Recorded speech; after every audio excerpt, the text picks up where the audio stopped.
Hello everyone. अच्छा बच्चे, हम आपके नेगोशिएबल इंस्ट्रूमेंट्स एक्ट 1881 को बेटा आगे बढ़ाते हैं। अगला जो टॉपिक हमें डिस्कस करना है बेटा वो है पार्शियल एब्सेंस और फेलियर ऑफ मनी कंसिडरेशन। बेटा क्या कहता है, जरा मेरी बात ध्यान से सुनना। Effect of partial absence of money consideration when the consideration for which a person signed a promissory note, bill of exchange or a check consisted of money and was originally absent in part or has subsequently failed in part, the sum which a holder standing in immediate relation with such signer is entitled to receive from him is proportionately reduced. बेटा जैसे मैं आपको ना थोड़ा सा case समझाता हूँ। ये वाला क्या कहता है, हेडिंग लिखना बेटा, पार्शियल कंसिडरेशन। याद है बेटा, पिछली क्लास में हमने डिस्कस किया था नो कंसिडरेशन का केस, कि अगर कंसिडरेशन के बिना किसी पार्टी ने एक्सेप्ट किया है ना बिल, मतलब किसी पार्टी ने ड्रॉ किया है, एक्सेप्ट किया है, एंडोस किया है विदाउट कंसिडरेशन, तो बेटा पार्टी इसको लायबल ठहराया नहीं जा सकता है। अब हम बात कर रहे हैं बेटा पार्शियल कंसिडरेशन, मतलब कुछ कंसिडरेशन है, कुछ कंसिडरेशन नहीं है। तो बेटा एग्जांपल से समझो।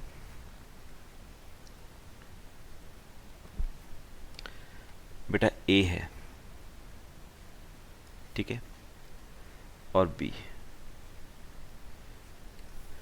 बच्चा अब हुआ क्या है, ए ने बी के ऊपर, या मैं चलो ऐसे बात करता हूं, ए ओज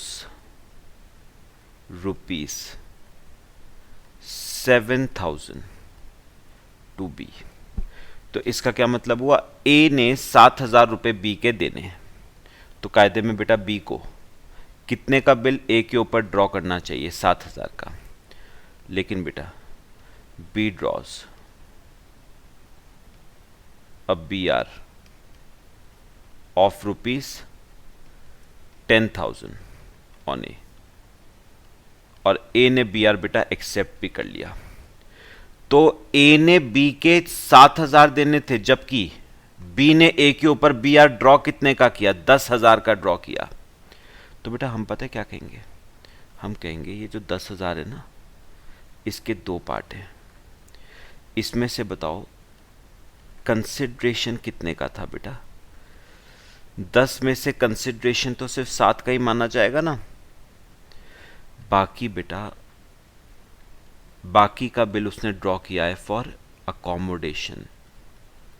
म्यूचुअल अकोमोडेशन का केस किया था ना, अकोमोडेशन बिल्स। तो बाकी का जो 3,000 है दैट इज अकोमोडेशन। पॉइंट बताओ क्लियर हुआ। तो याद रखना बेटा, इस केस में ए सिर्फ बेटा कितने के रुपए के लिए लायबल होता है, 7,000 रुपए के लिए ही लायबल होता है। तो ए इज लायबल ओनली फॉर ₹7,000। जो कंसिडरेशन है उससे ज्यादा के लिए कैसे लायबल हो सकता है, A is only liable for ₹7,000। इस अमाउंट के लिए A को लायबल माना नहीं जाएगा। A is not liable for ₹3,000। तो इस 3,000 के लिए A को लायबल माना नहीं जाएगा बेटा, ठीक है। तो याद रखना, अगर तो कंसिडरेशन है ही नहीं तो A की जिम्मेदारी नहीं बनती। यानी सपोज समझो बी ने पूरे का 10,000 रुपए का बिल फॉर अकोमोडेशन ड्रॉ किया होता, तो उस केस में तो बेटा देयर इज नो कंसिडरेशन, ए की लायबिलिटी बनती नहीं। अब यहां पर partial consideration and partial accommodation है, तो याद रखना ए सिर्फ उतने के लिए ही लायबल है जितने का कंसिडरेशन है। अकोमोडेशन वाले पार्ट के लिए ए को लायबल माना नहीं जाएगा, ठीक है। कॉपी करो इससे बेटे, फिर आगे चलते हैं। चले आगे। देखो बेटा, तो ये तो हमने ऑलरेडी डिस्कस कर लिया है बच्चे। अब आओ ये भी ऐसा ही कुछ है। Partial failure of consideration not consisting of money, यानी बेटा कंसिडरेशन है लेकिन मॉनेटरी कंसिडरेशन नहीं है, नॉन मॉनेटरी कंसिडरेशन है बेटा। वैसे अगर आपको नेगोशिएबल इंस्ट्रूमेंट की डेफिनेशन याद हो तो बेटा मॉनेटरी कंसिडरेशन होना चाहिए। तो देखो वो क्या कह रहा है, where a part of the consideration for which person signed a promissory note, bill of exchange और चेक दो नॉट कंसिस्टिंग ऑफ मनी, मतलब मॉनेटरी कंसिडरेशन नहीं है, इज असर्टेनेबल इन मनी, मतलब ऑल्दो मनी में नहीं है लेकिन उसे मनी की वर्थ में, मनी की वैल्यू में निकाला जा सकता है। तो अब बेटा बात करते हैं नॉन मॉनेटरी कंसिडरेशन की। कंसिडरेशन है बट नॉन मॉनेटरी है।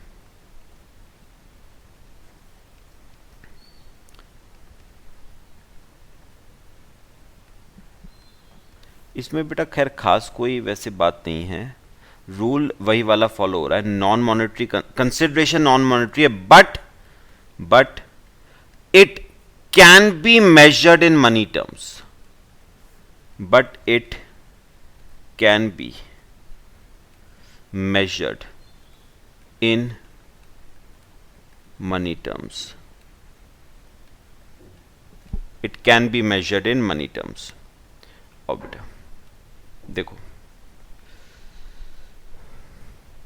उसने क्या कहा है, where a part of the consideration for which a person signed a promissory note, bill of exchange और check, though not consisting of money, मतलब मनी नहीं है, इज असर्टेनेबल इन मनी, मतलब मनीज वर्थ में निकाला जा सकता है, and there has been a failure of that party, the sum which a holder stands in immediate relation with such signer is entitled to receive from him is proportionately reduced. तो बेटा basically उन्होंने क्या कहा है, आज मैं एक reading आपको बेटा फिर से करवाता हूं, ध्यान से देखना। उसने कहा है where a part of the consideration, यानी बेटा एक बात समझो, मुझे एक बात पता है क्या समझ आई बेटे, ध्यान से देखना, मुझे एक बात समझ आई कि नेगोशिएबल इंस्ट्रूमेंट का एक पार्ट कंसिडरेशन मॉनेटरी है, पार्ट कंसिडरेशन मॉनेटरी है, नेगोशिएबल इंस्ट्रूमेंट का पार्ट कंसिडरेशन मॉनेटरी है और पार्ट कंसिडरेशन नॉन मॉनेटरी है। पार्ट कंसिडरेशन मॉनेटरी है, पार्ट कंसिडरेशन नॉन मॉनेटरी है।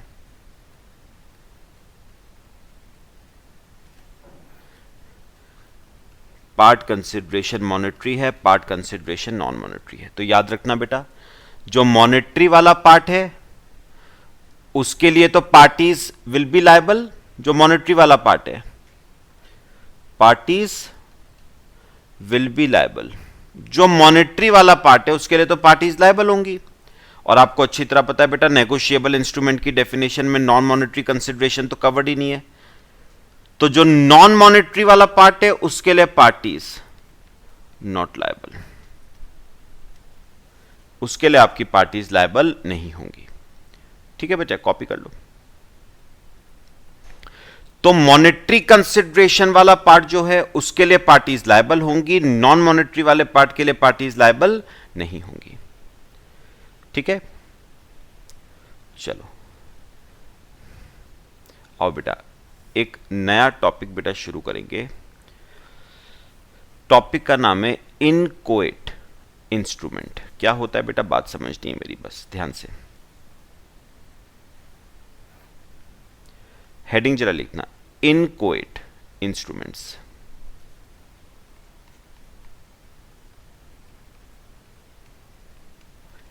Inchoate instruments.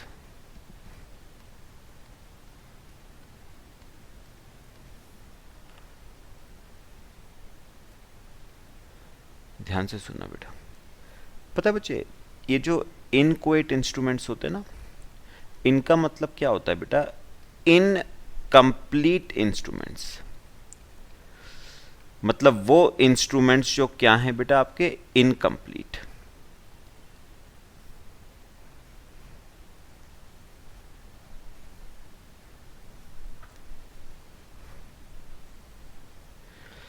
इनकोएट का मतलब होता है बेटा इनकम्प्लीट इंस्ट्रूमेंट्स। अब ध्यान से मैं ना आपको थोड़ा सा बेटा ये एग्जांपल से समझाने की कोशिश करूंगा, देखना मेरी बात। बेटा आप इमेजिन करो ये आप हो बेटा, ये आप हो, ध्यान से देखना बेटा, ये मैं हूं,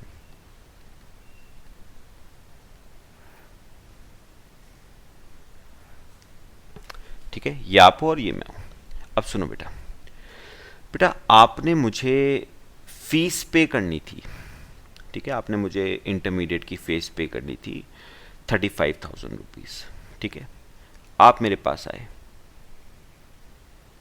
आप मेरे पास आए, ठीक है, और आपने कहा सर आपकी फ़ीस कितनी होगी, मैंने कहा 35,000।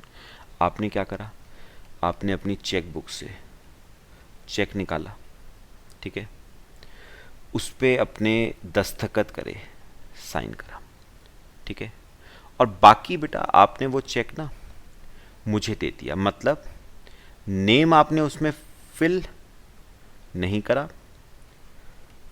अमाउंट वगैरह आपने उसमें फिल नहीं करी, कुछ फिल नहीं करा बेटा, इसे हम ब्लैंक चेक कहते हैं ना, ब्लैंक चेक। तो ब्लैंक चेक आपने मुझको दे दिया, ब्लैंक चेक आपने मुझको दे दिया और कहा कि सर आप अपना नाम भर लेना, अमाउंट भर लेना, साइन मैंने कर दिया है, ठीक है, बात समझ आई। तो बेटा इस ब्लैंक चेक को हम बेटा क्या कहते हैं, इनकम्प्लीट इंस्ट्रूमेंट। क्यों इनकम्प्लीट, क्यों बेटा, नाम मेंशन नहीं है, अमाउंट मेंशन नहीं है, कुछ मेन चीजें तो बेटा यही है ना, नाम अमाउंट ये मेंशन नहीं है, तो इस इंस्ट्रूमेंट को बेटा हम क्या नाम देंगे, इनकोएट इंस्ट्रूमेंट यानी इनकम्प्लीट इंस्ट्रूमेंट। इसमें सिर्फ ड्रॉर का बेटा क्या हो रखा है, सिग्नेचर हो रखा है, यानी आपका सिर्फ क्या हो रखा है, सिग्नेचर। बात समझ आई बेटा, सुनो ध्यान से सुननी अभी मेरी बातें। अब बेटा हुआ क्या, सुनो, मैं बेटा शरीफ था, है ना, मैं शरीफ हूं, मैंने उस चेक में अपना नाम भरा, अमाउंट भरी 35,000, मैंने उस चेक में अपना नाम भरा करण गुप्ता और अमाउंट भरी 35,000, ठीक है बेटा। आप मुझे होल्डर भी कह सकते हो, मैं उस चेक का क्या हूं बेटा, होल्डर।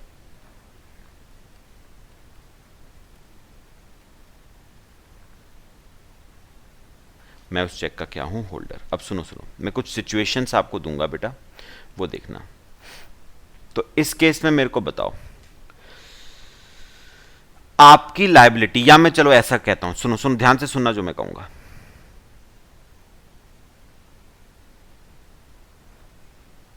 बेटा अमाउंट मेंशन नहीं था, मैंने उसमें कितना अमाउंट लिखा, 35,000 रुपए जितना मेरा बनता था। तो यहां पर लिखना स्टूडेंट इज लायबल टू पे मी ₹35,000। तो स्टूडेंट की लायबिलिटी बनती है बेटा कि वो मुझे कितने रुपए पे करे, 35,000 पे करे। पक्का बताओ, बात समझ आई, अभी समझते रहना मेरी बात, कॉपी करो बेटा। फिर मैं आपको ना इसी केस में एक अजम्पशन देता हूं, assume Karan sir fills ₹1 lakh in amount column। Assume Karan sir fills ₹1 lakh in amount column. अब बेटा आपने मेरे को ब्लैंक चेक दिया, नाम नहीं लिखा, अमाउंट नहीं लिखा, मैंने कहा यार इससे अच्छा मौका क्या मिलेगा, एक काम करता हूं 35,000 रुपये क्यों लिखूं, ठीक है, मैं 1 लाख रुपए विड्रॉ कर लेता हूँ। तो मैं एक बात जानना चाहता हूँ, अगर मैं उस ब्लैंक चेक में 1 लाख रुपए लिख देता हूँ तो क्या बेटा स्टूडेंट मुझे 1 लाख रुपए देने के लिए लायबल हो जाता है या नहीं? ध्यान से सुनना बेटा जो मैं कहूँगा। अगर मैं ब्लैंक चेक में 35,000 रुपये बनते थे बेटा वैसे मेरे लेने वाले, लेकिन मैंने 35,000 रुपये की जगह 1 लाख लिख दिया। मैं आपसे बस इतना पूछ रहा हूँ, क्या स्टूडेंट मुझे 1 लाख रुपये देने के लिए लायबल माना जाएगा या नहीं? द आंसर इज नो बेटा, क्योंकि कंसिडरेशन 35,000 का था बेटा कंसिडरेशन, तो वो 1 लाख रुपए देने के लिए लायबल कैसे हो सकता है? तो अगर मैं चेक में 1 लाख रुपए फिल कर भी देता हूं ना, फिल कर भी देता हूं बेटा, तो 1 लाख रुपए की लायबिलिटी नहीं बनती है स्टूडेंट की। तो यहां पर ध्यान रखना, student is liable only for ₹35,000। तो याद रखना, मैं स्टूडेंट से बेटा 35,000 से ज्यादा रिकवर नहीं कर पाऊंगा, क्योंकि कंसिडरेशन कितने रुपए का था? 35,000 का था। कंसिडरेशन आपका 35,000 का था। तो याद रखना स्टूडेंट 35,000 से ज्यादा मुझे देने के लिए लायबल नहीं होगा बेटा। तो मैं आपको एक बात बताऊं बेटा, लॉजिकल बात, अगर आप किसी को ब्लैंक चेक दे भी दो ना तो बेटा फ़र्क कुछ नहीं पड़ता, क्योंकि वो उस ब्लैंक चेक को यूज़ करके उस अमाउंट से ज़्यादा विड्रॉ कर ही नहीं सकता जिस अमाउंट के लिए वो लीगली एंटाइटल्ड है बेटा। अगर मैं 35,000 रुपये के लिए एंटाइटल्ड हूं ना, तो मैं 35,000 से ज़्यादा विड्रॉ कर ही नहीं सकता उस खाते से बेटा। लायबिलिटी ही नहीं बनती है स्टूडेंट की। लॉ का कहना सिंपल है, कंसिडरेशन जब 35 है तो आप 1 लाख कैसे विड्रॉ कर सकते हो? पॉइंट बताओ, समझ आया? अभी ध्यान से सुनना बेटा, ये एक और एग्जांपल था। अब थोड़ा चेंज करूंगा एग्जांपल सुनो,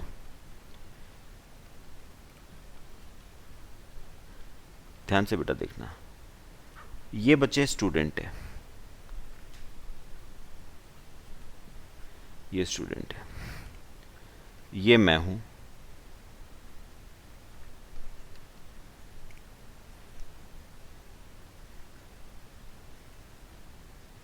ये मैं हूं, और ये बेटा मेरा एक क्रेडिटर है मिस्टर एक्स। ठीक है, अब सुनना बेटा। अब बेटा स्टूडेंट ने ना मुझे एक ब्लैंक चेक दिया, स्टूडेंट ने मुझे एक ब्लैंक चेक दिया जिसे हमने क्या नाम दिया? Inchoate instrument.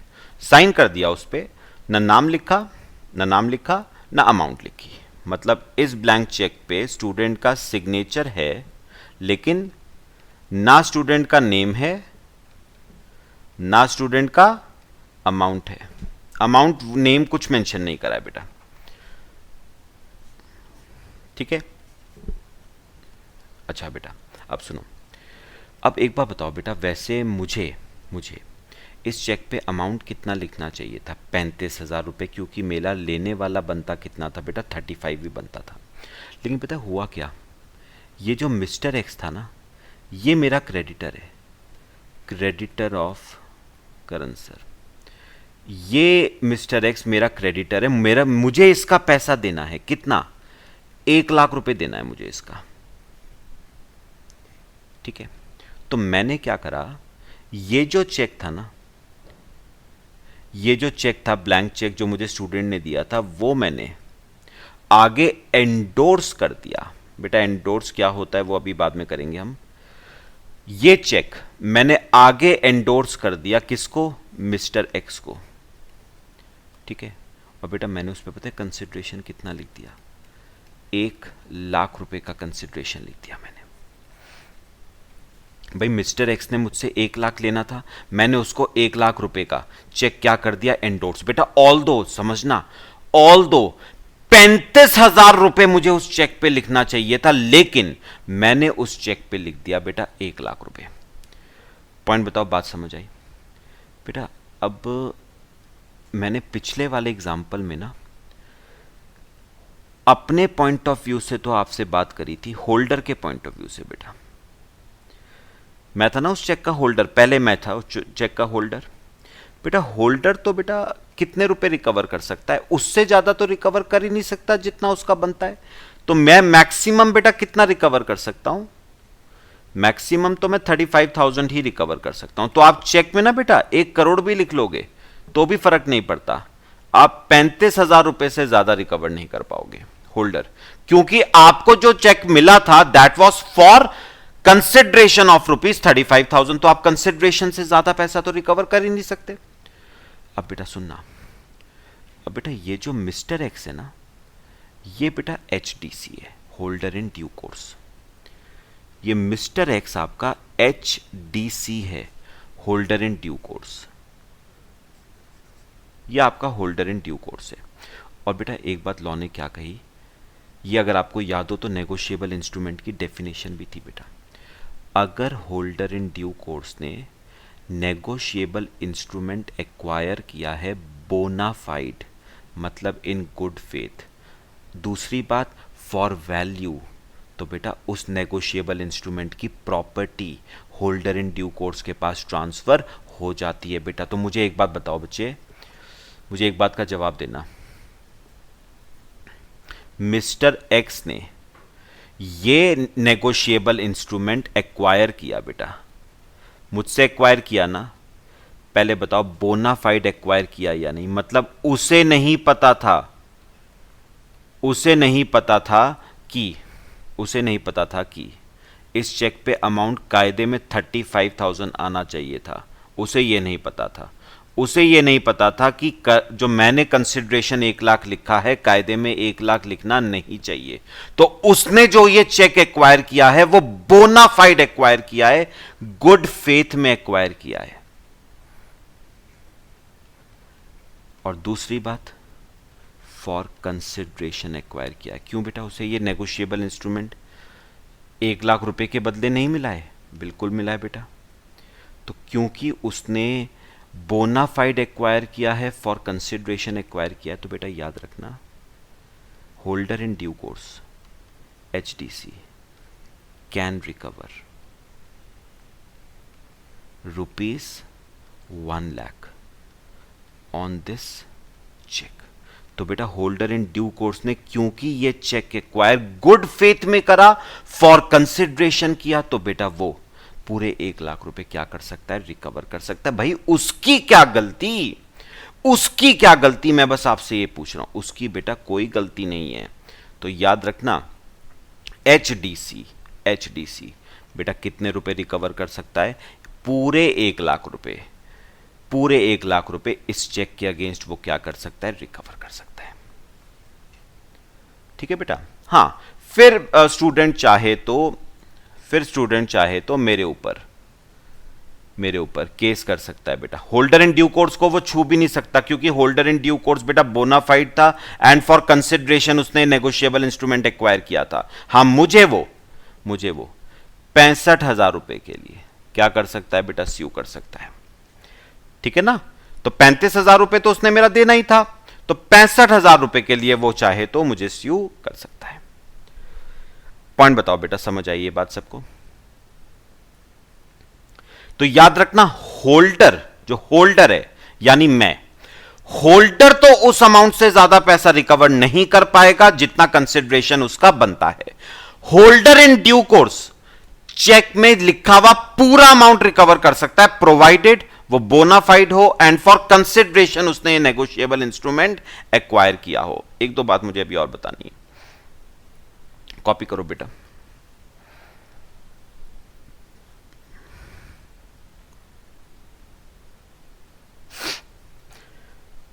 अच्छा, अब ना एक बात मेरी बात सुनना बेटा, ये देखो अब पढ़ते हैं। Conditions for an inchoate instrument, a person signs a paper, the paper is stamped. अच्छा अब सुनो बेटा, अगर खाली चेक है ना, अगर चेक का केस है तो चेक पे तो स्टूडेंट का सिर्फ क्या होगा, साइन होगा। लेकिन अगर बिल ऑफ एक्सचेंज का केस है बेटा, तो बिल ऑफ एक्सचेंज के केस में साइन होगा और स्टैंप होगा। यहां सुनना मेरी बात, बिल ऑफ एक्सचेंज के केस में, प्रॉमिसरी नोट के केस में साइन प्लस स्टैंप होगा। The paper is either Holi blank और इज पार्शियली ब्लैंक, या तो पूरा ही ब्लैंक है, कुछ भी मेंशन नहीं है एक्सेप्ट साइन एंड स्टैंप, या फिर पार्शियली ब्लैंक है। The person signing such papers delivers it to another person, तो स्टूडेंट ने वो पेपर साइन करके मुझे क्या कर दिया, डिलीवर कर दिया। अब इसका इफेक्ट क्या पड़ता है बेटा, द होल्डर यानी मैं gets a prima facie authority to make और complete upon it a negotiable instrument. तो बेटा एक बात याद रखना, अगर इस बिल ऑफ एक्सचेंज का मेकर यानी ड्रॉर, अगर इस चेक का मेकर यानी ड्रॉर कोई इनकंप्लीट इंस्ट्रूमेंट मुझको डिलीवर करता है ना बेटा, सिर्फ साइन करके या साइन प्लस स्टैंप लगा के, तो मेरे पास ये अथॉरिटी आ जाती है, मैं होल्डर हूं, मेरे पास ये अथॉरिटी आ जाती है कि मैं उस पार्शियली इनकंप्लीट इंस्ट्रूमेंट को या होली इनकंप्लीट इंस्ट्रूमेंट को क्या कर सकता हूं, कंप्लीट कर सकता हूं। ये मेरी अथॉरिटी है बेटा। अच्छा, राइट्स की अगर बात करें in case of an inchoate instrument, बेटा दो राइट्स की बात करूंगा, एक होल्डर की और एक होल्डर इन ड्यू कोर्स की। देखना बेटा, a person other than HTC मतलब holder can not recover anything in excess of the amount intended to be paid thereunder by the person delivering the said paper. तो मेरी बात याद रखना, मैं उस अमाउंट से ज्यादा रिकवर नहीं कर पाऊंगा जितना बेटा मेरा बनता है, जिस पर्पस के लिए वो पेपर आपको डिलीवर करा गया था, जितने रुपए के लिए वो चेक आपको दिया गया था। बेटा वो चेक मुझे स्टूडेंट ने कितने रुपए के लिए दिया था, 35,000 के लिए। बेटा स्टूडेंट का इंटेंशन मुझे वो चेक देने का क्या था, 35,000, पेमेंट ऑफ रुपीज 35,000। तो बेटा मैं 35,000 से ज्यादा के लिए लायबल नहीं होता हूं, मतलब 35,000 से ज्यादा मैं उस चेक से इनकैश नहीं कर सकता, मेरे पास राइट नहीं है बेटा। HDC की अगर बात करें तो HDC can recover whole amount specified in the instrument, मतलब मिस्टर एक्स बेटा पूरा 1 लाख रिकवर कर सकता है, प्रोवाइडेड शर्तें दो हैं, बोनाफाइड होना चाहिए एंड फॉर कंसिडरेशन होना चाहिए। लेकिन बेटा एक एक्सेप्शन है, but not exceeding amount covered by the stamp. बेटा सुनो सुनो सुनो, एक छोटी सी बात, पता है बेटा ये जो बिल ऑफ एक्सचेंज होता है ना, मैंने कहा था ना बिल ऑफ एक्सचेंज पे बेटा सिग्नेचर भी आएगा और बेटे बिल ऑफ एक्सचेंज पे स्टैंप भी आएगा। और बेटा जो स्टैंप आता है ना, स्टैंप की वैल्यू होती है बेटा एक, जैसे आपने ना कभी नोटिस किया होगा, जैसे जो इमूवेबल प्रॉपर्टी के सेल परचेज के अग्रीमेंट्स होते हैं उनमें बेटा स्टैंप पेपर लगते हैं, स्टैंप ड्यूटी है जो गवर्नमेंट को जाती है। तो बेटा जो स्टैंप लगता है ना, उसकी स्टैंप की एक वैल्यू होती है, 50,000, 60,000, 70,000। तो याद रखना बेटा, बिल ऑफ एक्सचेंज पे अगर स्टैंप 1 लाख का लगा है तो HDC 1 लाख रुपए क्लेम कर पाएगा। लेकिन अगर बिल ऑफ एक्सचेंज पे स्टैंप से लगा ही 35,000 रुपए का है, सुनो मेरी बात सुनो, स्टूडेंट आप हो बेटा, आपने सिग्नेचर किया और उस पर स्टैंप लगाया, कितने का, 35,000 रुपए का। तो बेटा याद रखना HDC 35,000 रुपए से ज्यादा एनकैश नहीं कर पाएगा अगेंस्ट दिस नेगोशिएबल इंस्ट्रूमेंट। आप स्टैंप वैल्यू से ज्यादा एनकैश नहीं कर सकते, इवन HDC भी स्टैंप वैल्यू से ज्यादा एनकैश नहीं कर पाएगा। तो अगर स्टैंप वैल्यू 1 लाख लिखी है तो HDC 1 लाख विड्रॉ कर पाएगा, लेकिन अगर स्टैंप वैल्यू 35 लिखी है तो बेटा HDC भी 35 से ज्यादा विड्रॉ नहीं कर पाएगा। अगर 80,000 की स्टैंप वैल्यू है तो 80,000 से वो ज्यादा विड्रॉ नहीं कर पाएगा।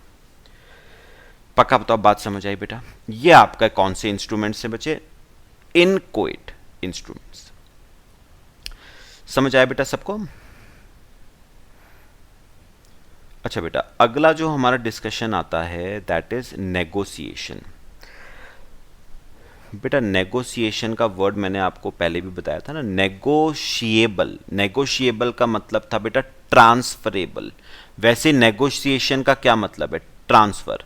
तो negotiation means transfer of a negotiable instrument to any person so as to constitute that person the holder of such negotiable instrument. तो negotiation is nothing but transfer of a negotiable instrument from one person to another, ताकि दूसरे person को उस negotiable instrument का holder बनाया जा सके।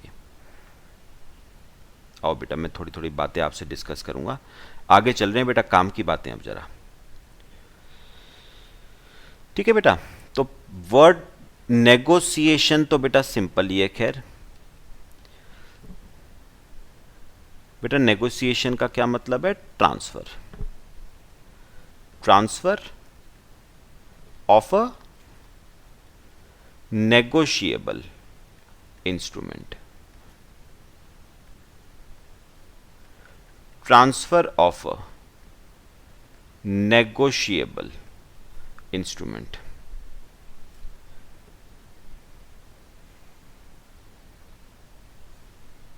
Transfer of a negotiable instrument. अब ध्यान से मेरी बात सुनना बेटा। पता है, ट्रांसफर करने के ना दो तरीके हैं बेटा। ट्रांसफर करने के दो तरीके हैं। एक तो तरीका है बाय डिलीवरी, एक तो तरीका है बाय डिलीवरी, ठीक है। और दूसरा तरीका है by endorsement and delivery.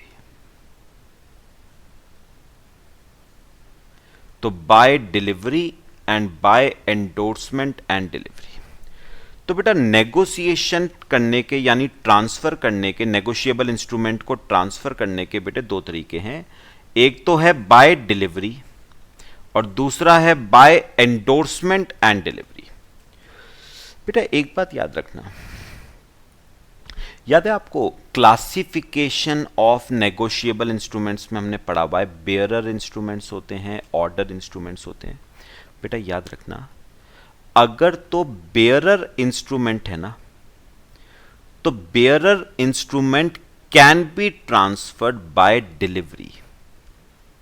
Endorsement करने की जरूरत नहीं पड़ती है अगर क्या है बेटा, बेयरर इंस्ट्रूमेंट।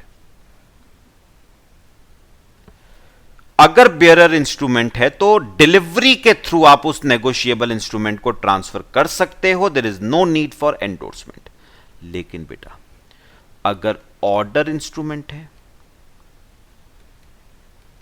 अगर ऑर्डर इंस्ट्रूमेंट है तो बेटा याद रखना वो ट्रांसफर होगा ओनली बाय एंडोर्समेंट पहले एंड देन डिलीवरी। वो ट्रांसफर होगा only by endorsement and delivery. मैं आपको अभी समझा देता हूं बेटा, पहले कॉपी करो, इसे कॉपी कर लो। बात समझना मेरी, बहुत सिंपल बातें। तो अगर बेयरर इंस्ट्रूमेंट है तो वो ट्रांसफर हो जाएगा ओनली बाय डिलीवरी। लेकिन अगर ऑर्डर इंस्ट्रूमेंट है तो ऑर्डर इंस्ट्रूमेंट के लिए बेटा एंडोर्समेंट और डिलीवरी दोनों की जरूरत पड़ती है। और मैं आपको समझाता हूं कैसे बेटा। देखो सिंपल बात, देखो बेटा अज्यूम करो ए ने, ये ए है, ये बैंक है,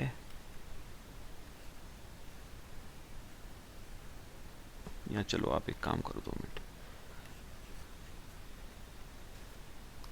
ए बी और बेटा सी। अब सुनना मेरी बात बेटा, अब हुआ क्या, ए ने सी को ना, ए ने बी को सॉरी एक चेक दिया, ए ने बी को एक चेक दिया drawn on State Bank of India. A ने बी को एक चेक दिया ड्रॉन ऑन एसबीआई। अच्छा, चेक कितने रुपए का है बेटा? 1 लाख रुपए का चेक है, ठीक है। अब बेटा चेक अगर मैं देखूं तो चेक कुछ ऐसे बनाया, ये जो चेक है ध्यान से देखना बेटा,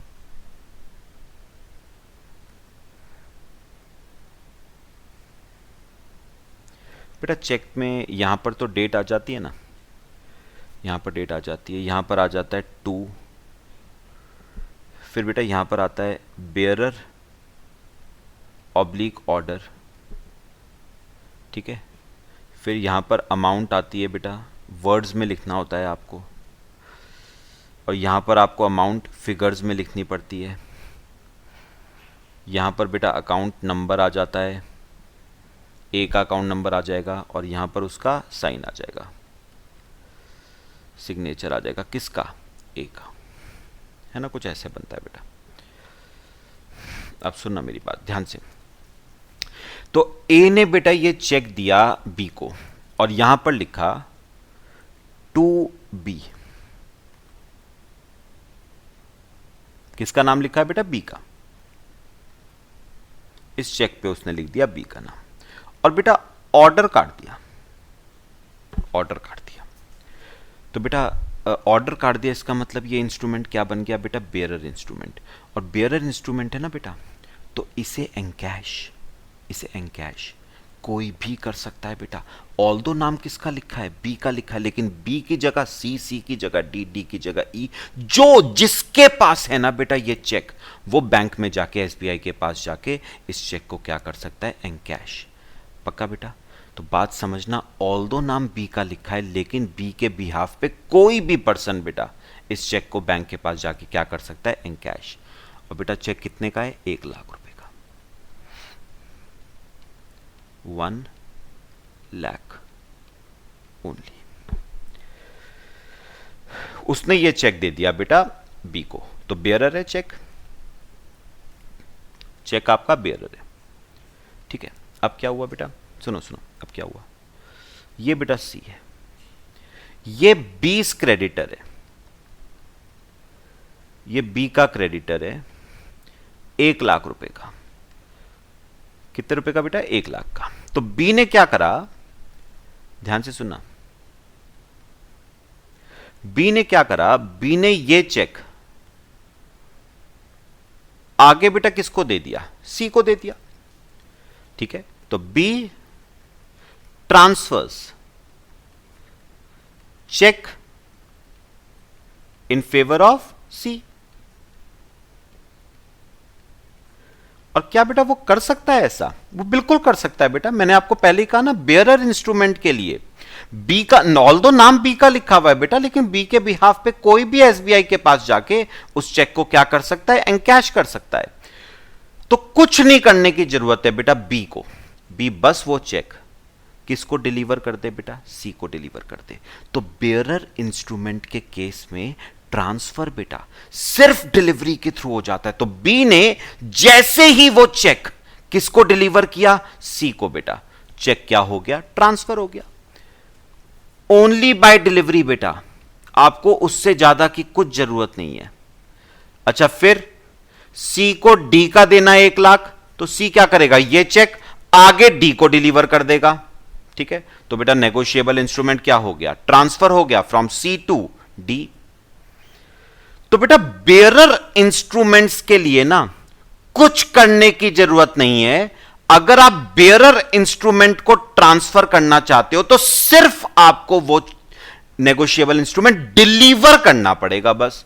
तो बी जैसे ही वो चेक डिलीवर करेगा फ्रॉम बी टू सी, बेटा नेगोशिएबल इंस्ट्रूमेंट क्या हो जाएगा, ट्रांसफर हो जाएगा फ्रॉम बी टू सी। और सी बेटा बैंक के पास जाके, एसबीआई के पास जाके 1 लाख रुपए क्या कर सकता है, एनकैश। ऑल्दो बेटा नाम किसका लिखा हुआ है, बी का, फर्क नहीं पड़ता बेटा, बेयरर है।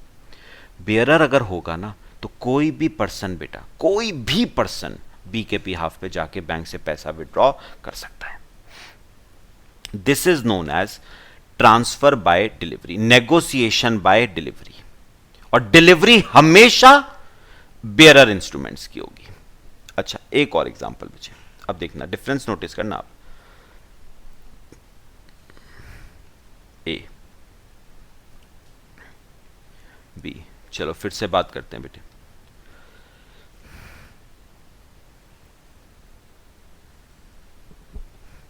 बच्चे अब ए ने बी के ऊपर एक चेक ड्रॉ किया, ड्रॉन ऑन एसबीआई।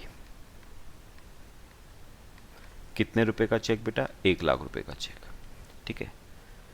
ये वो चेक है बेटा,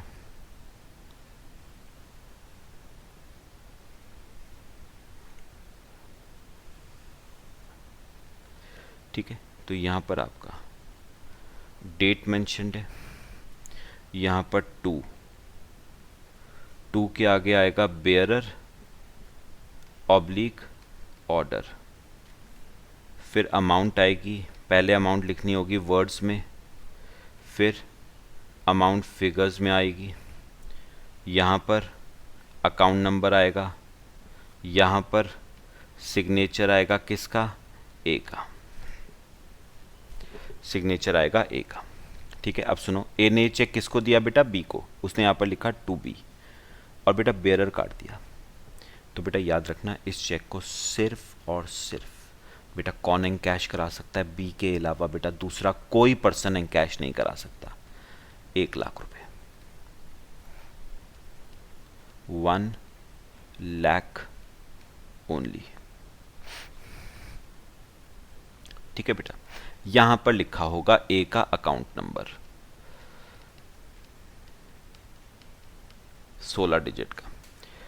ठीक है बच्चे, चलो अब मुझे एक बात बताओ, ये ऑर्डर है, इसका मतलब बेटा ये चेक सिर्फ और सिर्फ कौन एनकैश करा सकता है, बी। लेकिन बेटा बी क्या चाहता है, एक पर्सन है सी जो कि उसका क्रेडिटर है, 20 क्रेडिटर, और कितने रुपए का क्रेडिटर है बेटा, 1,00,000 का। तो एक तरीका तो यह है कि बी पहले पैसा निकाल ले उस चेक के थ्रू और फिर आगे वो किसको दे दे पैसा, सी को। लेकिन बी क्या ऐसा कुछ कर सकता है कि ये चेक वो सीधे ट्रांसफर कर दे सी को। मतलब देखो, एक तरीका तो ये है कि बी इस चेक के अगेंस्ट पैसा एसबीआई से निकाल ले और फिर वो पैसा दे दे किसको, सी को। लेकिन मैं पूछ रहा हूं, क्या वो चेक डायरेक्टली ट्रांसफर कर सकता है सी को?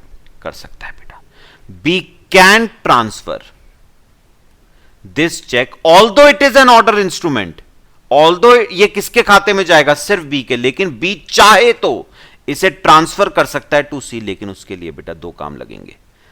पहले तो आपको इसका एंडोर्समेंट करना पड़ेगा, फिर बेटा आपको इसकी डिलीवरी करनी पड़ेगी। डिलीवरी किसको बेटा, सी को। तो पहले आपको एंडोर्स करना पड़ेगा, फिर बेटा डिलीवरी होगी सी को। पहले क्या करना पड़ेगा, एंडोर्स। अब सुनो बेटा, सुनो सुनो सुनो, व्हाट इज दिस एंडोर्समेंट। बेटा आगे वैसे हम अगला टॉपिक हमारा वही है, लेकिन मैं थोड़ा सा आपसे ना अभी डिस्कस कर रहा हूं। व्हाट इज एंडोर्समेंट बेटा, सुनो बेटा। पता है एंडोर्समेंट में क्या होता है, सुनो। ये देखो, ये चेक है,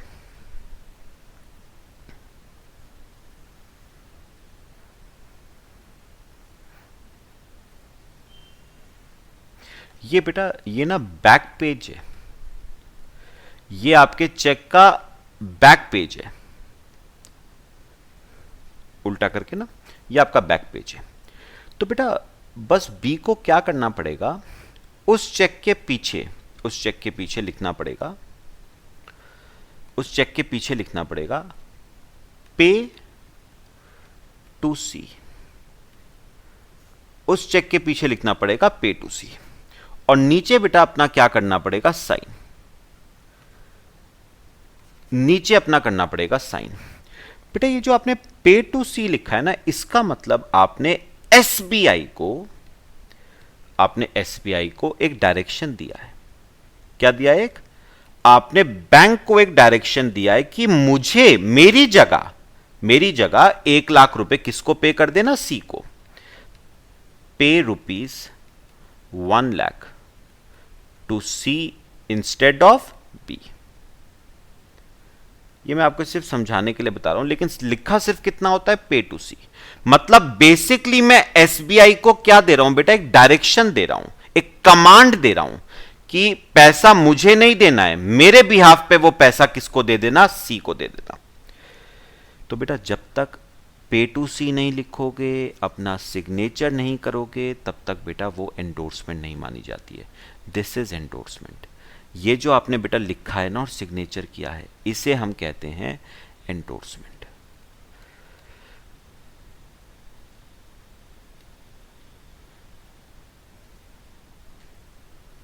इसे हम कहते हैं एंडोर्समेंट। पक्का बताओ बेटा, क्लियर हुआ? सबको। तो याद रखना एंडोर्समेंट की जरूरत कभी भी बेटा बेयरर इंस्ट्रूमेंट में नहीं पड़ेगी। एंडोर्समेंट की जरूरत आपको सिर्फ ऑर्डर इंस्ट्रूमेंट्स के केस में ही पड़ती है। बेयरर में बेटा कभी भी आपको जरूरत नहीं पड़ेगी एंडोर्समेंट की।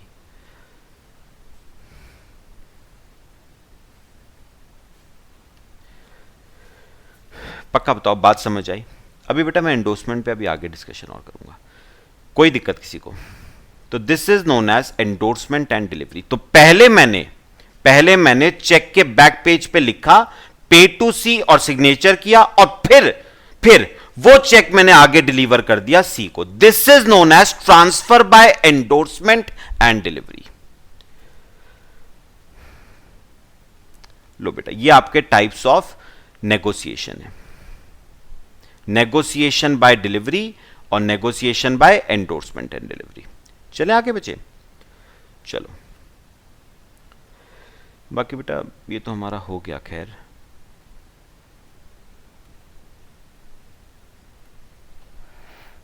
आ जाओ बेटा एंडोर्समेंट पे। देखो मीनिंग ऑफ एंडोर्समेंट।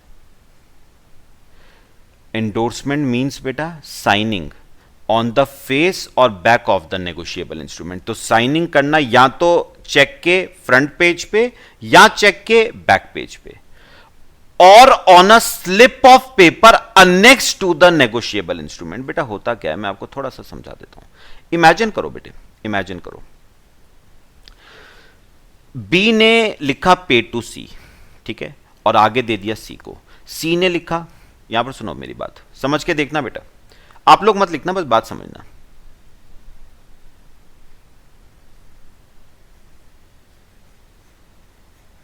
अब सुनो, बात समझो।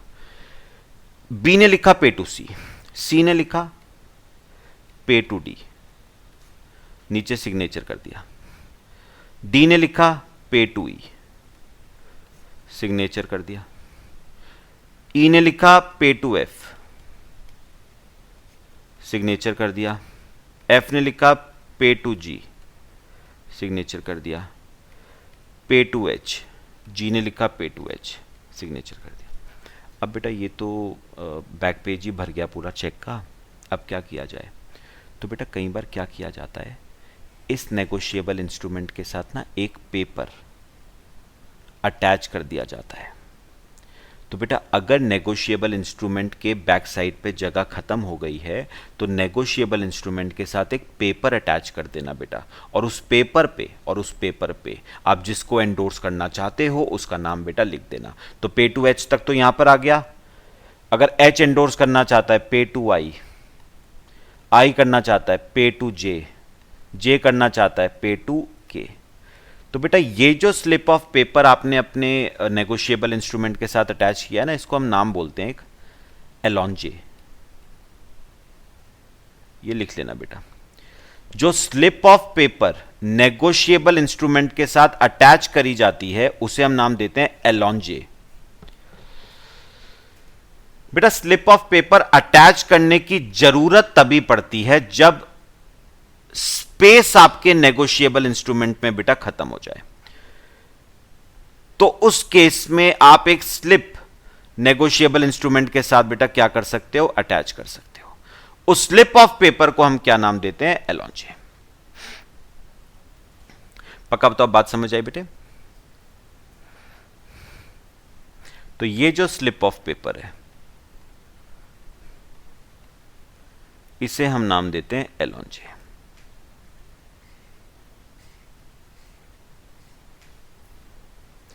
आया बेटा? चलें आगे चलें। देखो फिर endorsement means signing on the face यानी फ्रंट पेज और बैक यानी back page of a negotiable instrument और on a slip of paper annexed to the negotiable instrument, मतलब एलॉन्जे। बाय कौन करेगा बेटा साइनिंग? ऑब्वियस सी बात है जो होल्डर है नेगोशिएबल इंस्ट्रूमेंट का। For the purpose of negotiating such negotiable instrument, negotiating मतलब for the purpose of transferring such negotiable instrument. The person who makes the endorsement is known as endorser. तो बेटा याद रखना यहां पर एंडोर्सर कौन होगा? किसने किया था एंडोर्समेंट? बी ने। तो बी आपका एंडोर्सर है, ठीक है। और बेटा सी को आप एंडोर्सी कह सकते हो, पेई, एंडोर्सी, ठीक है। फिर उसने कहा है essential requirements of a valid endorsement. पहली बात, the endorsement must be in writing, लिखित में होना चाहिए। Endorsement shall be signed, sign तो होना बेटा बहुत ही जरूरी है। होल्डर का साइन होना जरूरी है बेटा, बी का साइन होना जरूरी है, एंडोर्सर का साइन होना बहुत जरूरी है। The endorsement shall be valid only if the negotiable instrument is signed by the holder. बेटा बी का साइन होना बहुत जरूरी है, नहीं तो वो एंडोर्समेंट इनवैलिड हो जाता है। अब आते हैं बेटा काइंड्स ऑफ एंडोर्समेंट पे। मेरे को बताओ बेसिक मतलब तो बेटा एंडोर्समेंट का समझ आया ना।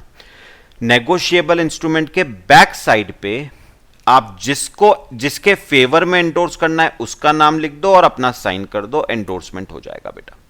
अब टाइप्स ऑफ एंडोर्समेंट थोड़ा ध्यान से सुनना। पहले सेकंड वाला देखो, स्पेशल एंडोर्समेंट यानी एंडोर्समेंट इन फुल। इसे हम फुल एंडोर्समेंट भी कह सकते हैं। क्या मतलब है बेटा? where the endorsement contains a direction to pay amount mentioned in the negotiable instrument to a specified person, it is known as special endorsement. The person in whose favor such a direction is given is called endorsee. The provisions of the act are as applicable to the payee shall apply to the endorsee. तो बेटा ये जो था ना, सुनो मुझे एक बार बताओ बेटा, इस वाले एंडोर्समेंट में बेटे आपने एंडोर्सी का नाम स्पेशली मेंशन किया है या नहीं? आपने बेटा एंडोर्सी का नाम स्पेशली मेंशन किया है, तो इसे हम नाम देते हैं बेटा स्पेशल एंडोर्समेंट। क्योंकि इसमें एंडोर्सी का नाम स्पेशली मेंशन किया गया है, मतलब बेटा सिर्फ और सिर्फ कौन इस पैसे को, चेक को एनकैश करवा पाएगा? बेटा सिर्फ सी करा पाएगा, क्योंकि एंडोर्सी का नाम स्पेशली मेंशन किया गया है। तो हम इसे बेटा क्या नाम देते हैं? स्पेशल एंडोर्समेंट, या आप चाहो तो फुल एंडोर्समेंट भी कह सकते हो। क्योंकि इसमें एंडोर्सी का स्पेशली नाम मेंशन्ड है, तो this is known as special endorsement यानी फुल एंडोर्समेंट।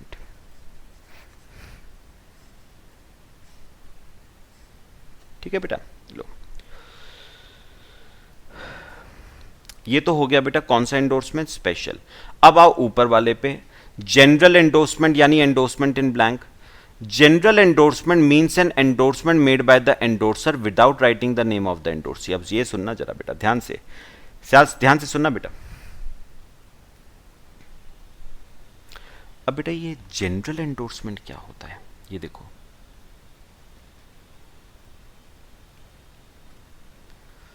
जनरल एंडोर्समेंट बेटा अज्यूम करो दो पार्टीज हैं, बी और सी। बी एंडोर्सर है, सी एंडोर्सी है। बी ने क्या करा, अपना चेक सी को एंडोर्स करा, ठीक है। और बेटा उसके पता है बैक साइड पे क्या लिख दिया? ध्यान से देखना बेटा, बैक पेज पे उसने क्या लिख दिया? नोटिस करना बेटा डिफरेंस। बी ने अपना सिर्फ साइन कर दिया बेटा, साइन ऑफ बी। बी ने यानी एंडोर्सर ने बेटा अपना सिर्फ क्या कर दिया? साइन। मतलब एंडोर्सी का नाम मेंशन नहीं करा गया है, एंडोर्सी का नाम मेंशन नहीं करा गया है, सिर्फ सिग्नेचर किया गया है बेटा। अब सुनो बच्चे, इससे हुआ क्या, इसका इफेक्ट समझो बेटा। ये देखो फ्रंट पेज देखो पहले, फ्रंट पेज देखो पहले। एग्जांपल ये बेटा, ये चेक बताओ बेयरर था या ऑर्डर? ऑर्डर था। अब सुनो, ऑर्डर इंस्ट्रूमेंट था ये। अब बी ने क्या करा, पीछे अपना सिग्नेचर किया ठीक है, नाम नहीं लिखा, पे टू सी नहीं लिखा और सी को दे दिया। ठीक है, बात समझ आई बेटा? अब एक बात बताओ, सी अगर चाहे ये चेक एज इट इज बिना कुछ लिखे, क्या डी को दे सकता है? सोचो मैं क्या कह रहा हूं। बी ने बैक पेज पे सिर्फ अपना सिग्नेचर किया और कुछ नहीं लिखा बेटा, किसको दे दिया चेक? सी को। ठीक है, अब मैं आपसे एक बात जानना चाहता हूं, क्या ये cheque C as it is बेटा डी को दे सकता है? डी ई को, ई एफ को, एफ जी को, बिना कुछ और लिखे, बिना बेटा एक भी वर्ड लिखे? बिल्कुल। क्यों बेटा? क्योंकि ये चेक एंडोर्स किसके फेवर में हुआ है वो नहीं लिखा है बेटा। और इसकी वजह से बेटा होता क्या है, इंस्ट्रूमेंट ऑर्डर इंस्ट्रूमेंट था वैसे, लेकिन बेटा इट इज कन्वर्टेड, वो कन्वर्ट हो गया किस में बेटा? बेयरर में कन्वर्ट हो गया। अब तो बेटा जो मर्जी चाहे इस चेक के अगेंस्ट पैसा क्या कर सकता है? एनकैश कर सकता है। तो ये चेक इनिशियली ऑर्डर जरूर था, लेकिन एंडोर्समेंट के बाद बेटा ये क्या बन गया है? बेयरर बन गया है। कोई भी person, C D E F G, कोई भी पर्सन बेटा इस चेक के अगेंस्ट पैसा विड्रॉ कर सकता है, क्योंकि एंडोर्सी का नाम इसमें मेंशन्ड नहीं है। Name of endorsee not mentioned. भाई किसके फेवर में आपने एंडोर्स किया है वो तो आपने बताया ही नहीं, तो इसका मतलब कोई भी पर्सन विड्रॉ कर सकता है। तो बेटा इसका इफेक्ट क्या हो रहा है? आपका जो ऑर्डर इंस्ट्रूमेंट था, वैसे ऑर्डर इंस्ट्रूमेंट था, वो कन्वर्ट हो गया बेटा इनटू बेयरर इंस्ट्रूमेंट, वो कन्वर्ट हो गया इनटू बेयरर इंस्ट्रूमेंट। बात समझ आई? पक्का? कोई दिक्कत? समझ आए बेटा? तो स्पेशल एंडोर्समेंट में एंडोर्सी का नाम स्पेसिफिकली मेंशन्ड होता है बेटा, लेकिन जनरल एंडोर्समेंट में बेटा एंडोर्सी का कोई नाम मेंशन नहीं होता, सिर्फ एंडोर्सर का सिग्नेचर होता है। तो order instrument gets converted into bearer instrument, मतलब कोई भी पर्सन एंडोर्सी बन सकता है और पैसा विड्रॉ कर सकता है। एक बात मैं और आपसे करना चाहूंगा, क्या बेटा जनरल एंडोर्समेंट यानी ब्लैंक एंडोर्समेंट, जनरल एंडोर्समेंट क्या बेटा कन्वर्ट हो सकती है इनटू स्पेशल एंडोर्समेंट? सोचो, सिंपल बात है। क्या जनरल एंडोर्समेंट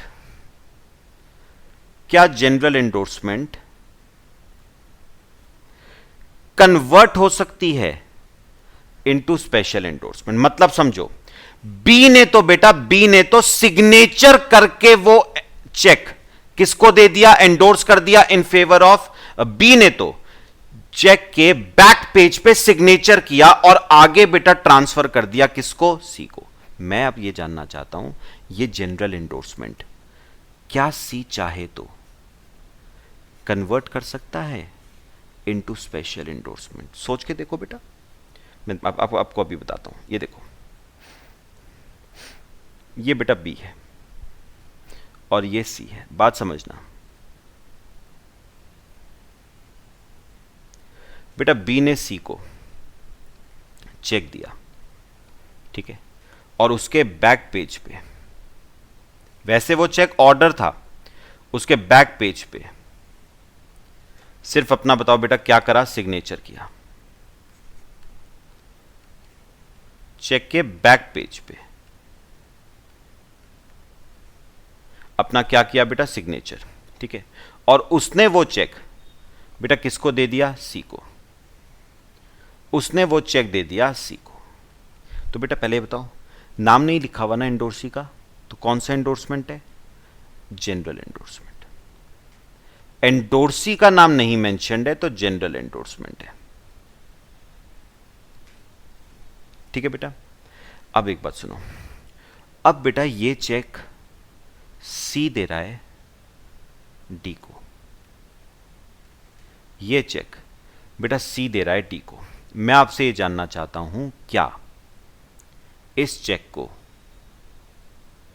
जनरल से स्पेशल में कन्वर्ट किया जा सकता है या नहीं? ये देखो, ये बैक पेज था बेटा, ये आपके चेक का बैक पेज था जिसपे बेटा किसका साइन था? बी का, और कुछ नहीं लिखा था। अब मैं आपसे एक बात जानना चाहता हूं, क्या सी इस जनरल एंडोर्समेंट को स्पेशल एंडोर्समेंट में कन्वर्ट कर सकता है?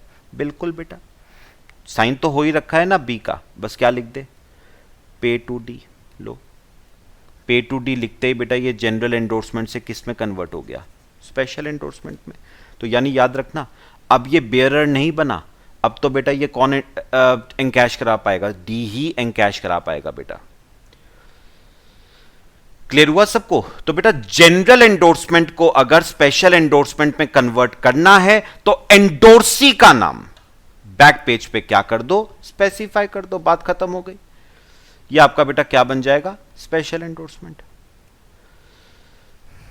तो जैसे ही आप एंडोर्सी का नाम मेंशन करोगे वो आपका बन जाएगा स्पेशल एंडोर्समेंट।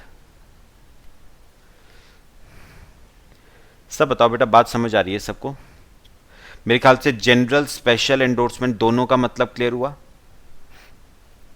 चलो आओ फिर इसके बाद बेटा रिस्ट्रिक्टिव क्या होती है? सिंपल है, an endorser of a negotiable instrument may by use of express words in the endorsement restrict the right of the endorsee to further negotiate the negotiable instrument. Such endorsement is called as restrictive endorsement. बेटा अब कई बार पता है क्या होता है? कई बार क्या होता है, सुनो,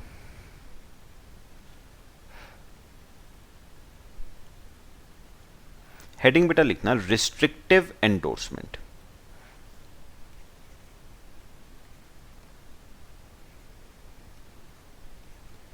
रिस्ट्रिक्टिव एंडोर्समेंट। अब बेटा सोचो जरा एक बात, सोचो, ये बेटा चेक है, ये आपके चेक का बैक पेज है, ठीक है बेटा? अब सुनो, अज्यूम करो बी ने क्या करा, बी ने ये चेक किसको दिया बेटा? सी को। और बी ने क्या करा, इस चेक के पीछे अपना साइन कर दिया, एंडोर्सर का साइन होना तो जरूरी है बेटा, और यहां पर लिखा पे टू सी, मतलब किसके फेवर में करा? एंडोर्स सी, और आगे लिख दिया ओनली, एक वर्ड लगा दिया बेटा, एक वर्ड, पे टू सी ओनली। क्या मतलब हुआ? इस चेक का पैसा सिर्फ और सिर्फ कौन विड्रॉ करा पाएगा बेटा? सिर्फ सी। सी आगे अगर इसे डी को एंडोर्स करना चाहे तो क्या कर पाएगा? नहीं बेटा, बी ने सी के एंडोर्समेंट के राइट को क्या कर दिया? रिस्ट्रिक्ट कर दिया है। बी ने कहा है तू एंडोर्स नहीं कर पाएगा आगे, सिर्फ तू ही इस चेक का पैसा निकाल पाएगा। ओनली वर्ड लगा के आपने रिस्ट्रिक्शन इंपोज कर दिया है, restriction imposed on right, restriction imposed on C, मतलब सी चाह के भी बेटा इस नेगोशिएबल इंस्ट्रूमेंट को आगे एंडोर्स नहीं कर पाएगा। इसे बेटा हम क्या कहते हैं? Restrictive endorsement. पक्का पता क्लियर हुआ? तो बेटा अगर पे टू सी लिखा है तो वो तो स्पेशल है, लेकिन अगर पे टू सी ओनली, मतलब बेटा ये नेगोशिएबल इंस्ट्रूमेंट सी अगर आगे चाहे तो किसी को एंडोर्स नहीं कर पाएगा। इस चेक का पैसा सिर्फ और सिर्फ बेटा किसको मिलेगा? सी को मिलेगा। तो ये आपकी रिस्ट्रिक्टिव एंडोर्समेंट, ठीक है? बात समझ आई? फिर इसके बाद पार्शियल एंडोर्समेंट। वैसे बेटा पार्शियल एंडोर्समेंट वैलिड नहीं होती है, ऐसा होता नहीं है, लेकिन फिर भी मैं बताता हूं होता क्या है। An endorsement which purports to transfer only a part of the amount of the instrument is called as partial instrument. जैसे बेटा अज्यूम करो नेगोशिएबल इंस्ट्रूमेंट चेक जो है वो 1 लाख का है, और मैं बेटा पीछे चेक के पीछे लिख दूं पे टू सी ₹80,000, मतलब 1 लाख रुपए में से 80,000 रुपए मैं बैंक को डायरेक्शन दे रहा हूं कि 1 लाख में से सी को कितने रुपए देने हैं बेटा? 80,000 रुपए देने हैं, यानी 20,000 रुपए मुझे देने हैं, बाकी सी को कितना देना है? 80,000 रुपए। ये देखो बेटा, मैं ना पीछे एग्जांपल्स भी दे रखे हैं, ये देखो पार्शियल एंडोर्समेंट, ये देखो specimen of partial endorsement, pay to mister X ₹800 being the balance sum due. मतलब अगर सपोज 1,000 रुपए का नेगोशिएबल इंस्ट्रूमेंट है तो आप बैंक को यह डायरेक्शन दे रहे हो कि एक्स को कितना पैसा देना है? सिर्फ 800 रुपए। 200 रुपए नहीं देने हैं उसको, सिर्फ 800 रुपए। 1,000 में से सिर्फ 800 रुपए देने हैं एक्स को। तो बेटा याद रखना, यह आपका पार्शियल एंडोर्समेंट होता है, ये लॉ के हिसाब से बेटा वैलिड नहीं है, तो सिर्फ एक थ्योरेटिकल एस्पेक्ट ज्यादा है बेटा, ठीक है। अच्छा, सैंस रिकोर्स एंडोर्समेंट क्या होती है बेटा? अभी समझ लेते हैं। देखो, an endorser of a negotiable instrument may by use of express words in the endorsement exclude his own liability on the negotiable instrument. Such endorsement is called as sans recourse endorsement. In simple words, sans recourse endorsement means an endorsement by which endorser relieves himself from the liability to all subsequent endorsees. ठीक है? Where an endorser so excludes his liability and afterwards become the holder of the instrument, all intermediates endorsers shall be liable to him. मैं अभी समझाता हूं बेटा आपको। देखो देखो बेटा, heading sans recourse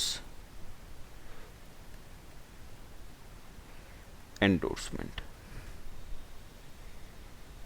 sense recourse endorsement. देखो, A B C,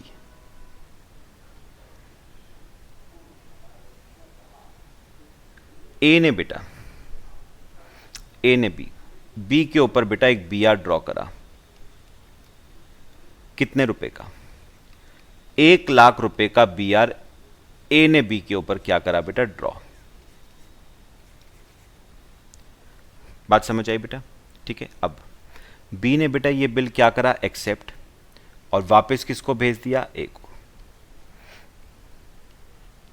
B are accept करके वापस भेज दिया बेटा ए को, ठीक है। अब बेटा सी कौन था? सी ए का क्रेडिटर था, 1,00,000 रुपए का। तो ए ने क्या करा? ये चेक, ये बिल सी के फेवर में क्या कर दिया? एंडोर्स। वही तरीका बेटा, पे टू सी, ठीक है ना। तो यहां पर लिखना बी आर एंडोर्स्ड, तो उसने चेक के पीछे लिख दिया पे टू सी, और नीचे अपना क्या कर दिया बेटा? दस्तखत। तो बेसिकली बेटा पे टू सी का मतलब क्या हुआ कि ए बी को ये डायरेक्शन दे रहा है कि मैच्योरिटी डेट वाले दिन मेरी जगह ये पैसा किसको दे देना? सी को दे देना। तो उसने बी आर एंडोर्स कर दिया सी को। और बेटा उसने जब, पता है उसके पीछे लिखा ना, मैं आपको अभी पढ़ाता हूं बेटा, ये देखो उसने क्या लिखा? Specimen of sans recourse endorsement, pay to mister X sans recourse, या pay to mister X without recourse to me, या pay to mister X at his own risk. आप सुनो बेटा, ये डिफरेंस देखना बेटा। उसने बी आर बैक पेज पे क्या लिखा?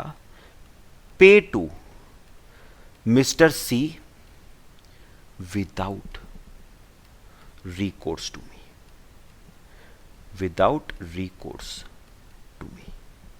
मतलब बेटा इसका क्या हुआ? सुनो, मतलब इसका क्या हुआ? विदाउट रिकोर्स टू मी, बेटा इसका मतलब हुआ मैच्योरिटी डेट वाले दिन सी जाएगा बेटा बी के पास पैसा मांगने। अगर बेटा बी ने सी को पैसा दे दिया तो वेल एंड गुड। अगर बताओ बी ने सी को पैसा नहीं दिया तो एंडोर्स बीआर क्या हो गया, डिसऑनर। और उस केस में बेटा सी उसी से पैसा मांगने आएगा जिसके पास से वो बिल आया था, और बिल किसके पास से आया था, ए के पास से। लेकिन बेटा सी ए के पास आ नहीं पाएगा क्योंकि उसने पहले लिख दिया है विदाउट रिकोर्स टू मी। मतलब बेटा इसका विदाउट रिकोर्स टू मी का क्या मतलब हुआ, रिस्क बेटा, रिस्क, सारा का सारा रिस्क किसका है बच्चे, सी का है सारा रिस्क। अगर बी ने सी को पैसा दे दिया, बल्ले बल्ले बेटा कोई दिक्कत नहीं है। लेकिन अगर बी ने सी को पैसा नहीं दिया और ये बी आर डिसऑनर हो गया तो सी मेरे पास पैसा मांगने नहीं आ सकता, मैं लायबल माना नहीं जाऊंगा। सब बताओ बेटा, बात समझ आई। इसका मतलब होता है सैंस रिकोर्स, मतलब अगर बी सी को पैसा दे देता है तो वेल एंड गुड, नहीं तो सी मेरे पास वापस से पैसा मांगने नहीं आ सकता। सब बताओ, बात समझ आई। अब बेटा उन्होंने ना एक बात और कही है यहां पर, 2 मिनट, एक बार बेटा ये पढ़ना जरा, लास्ट वाली पैराग्राफ पढ़ना। Where an indorser so excludes his liability. तो बताओ ए ने अपनी लायबिलिटी को बेटा एक्सक्लूड कर लिया ना। क्या कहा ए ने कि अगर तेरे को पैसा बी से मिल गया तो वेल एंड गुड, नहीं तो मेरे पास मत आइए पैसा मांगने, मैं नहीं देने वाला। ठीक है, and afterwards becomes the holder of the instrument. बेटा अब हुआ क्या, सी ने बेटा ये बिल बी के पास नहीं गया, वो मैच्योरिटी सी ने आगे एंडोर्स कर दिया डी को, डी ने आगे कर दिया ई को, और बी ने बेटा ई ने कर दिया बेटा ई को एंडोर्स। मतलब ये बिल घूम फिर के बेटा वापस से किसके पास पहुंच गया, ए के पास। आया किसके पास से था, ए के पास से, वापस से किसके पास पहुंच गया, ए के पास पहुंच गया। पक्का। तो अब उन्होंने क्या कहा, उन्होंने कहा where an endorser so excludes his liability and afterwards becomes the holder of the instrument. तो अब बताओ ई ने एंडोर्स कर दिया इन फेवर ऑफ ए, तो ए अब इस इंस्ट्रूमेंट का क्या बन गया, होल्डर। उसने कहा all intermediates endorser shall be liable to him. याद रखना बेटा, सारे के सारे एंडोर्सर जो है ना वो ए के प्रति लायबल होंगे। कौन कौन एंडोर्सर थे बेटा, एंडोर्सर सी ने एंडोर्स करा डी को, डी ने एंडोर्स करा ई को, ई ने एंडोर्स करा ए को। तो बेटा ये भी एंडोर्सर है, ये भी एंडोर्सर है, और ये भी एंडोर्सर, और ये तीनों बेटा किसके प्रति लायबल माने जाएंगे, ये ए के प्रति लायबल माने जाएंगे। पक्का। तो ए कल को अगर बी से पैसा नहीं ले पाता है तो सी से भी ले सकता है, डी से भी ले सकता है, ई से भी ले सकता है। ठीक है, ये आपकी बेटा सैंस रिकोर्स एंडोर्समेंट है। बाकी बेटा कुछ छोटी छोटी एंडोर्समेंट्स और हैं। सैंस फ्राइस एंडोर्समेंट क्या है बेटा, पढ़ लो एक बार, सिंपल सी बात। Endorser relieves himself from any liability with respect to any expenses that may be incurred in case of dishonour of a negotiable instrument. अब बेटा एक बात सुनो, ए ने जब बिल सी को एंडोर्स करा ना, तो बेटा ए ने बिल में क्या लिखा,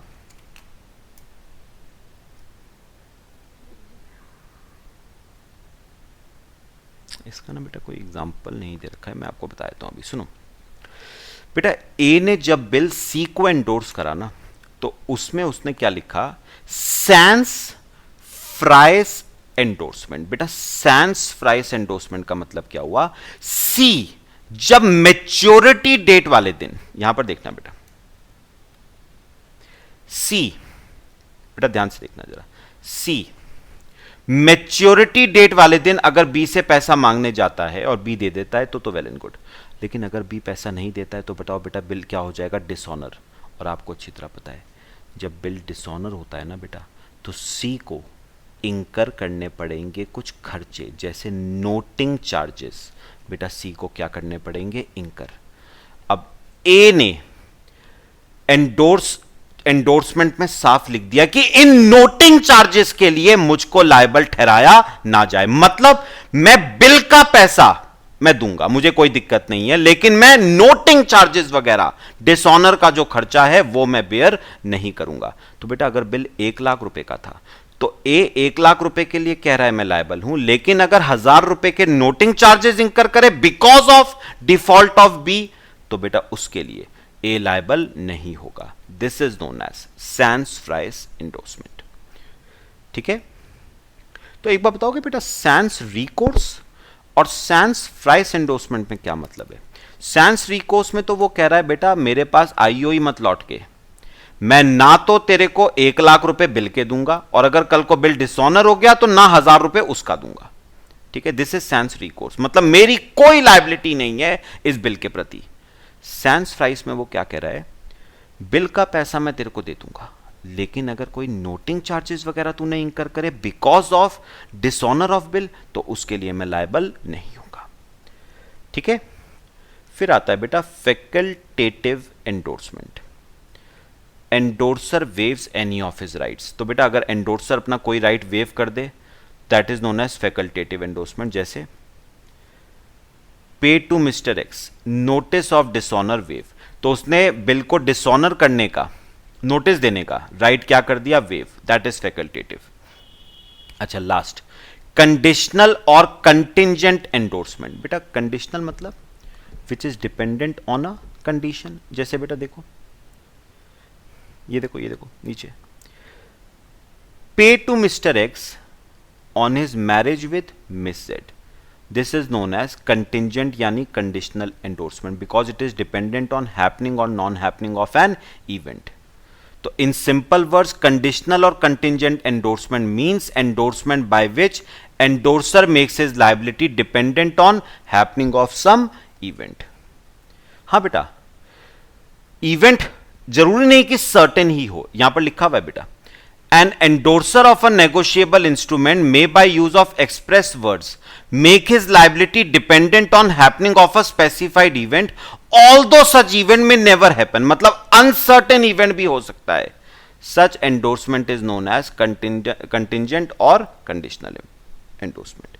तो जहां पर बेटा एंडोर्सर की लायबिलिटी डिपेंडेंट है ऑन हैपनिंग और non happening of a event, अब इवेंट सर्टेन हो अनसर्टेन हो उससे फर्क नहीं पड़ता है बेटा, that is known as conditional endorsement. ठीक है बच्चे, तो ये आपकी टाइप्स ऑफ एंडोर्समेंट्स हैं। चलो बच्चे, बाकी हम नेक्स्ट क्लास में डिस्कस करेंगे। ठीक है, टिल देन थैंक यू।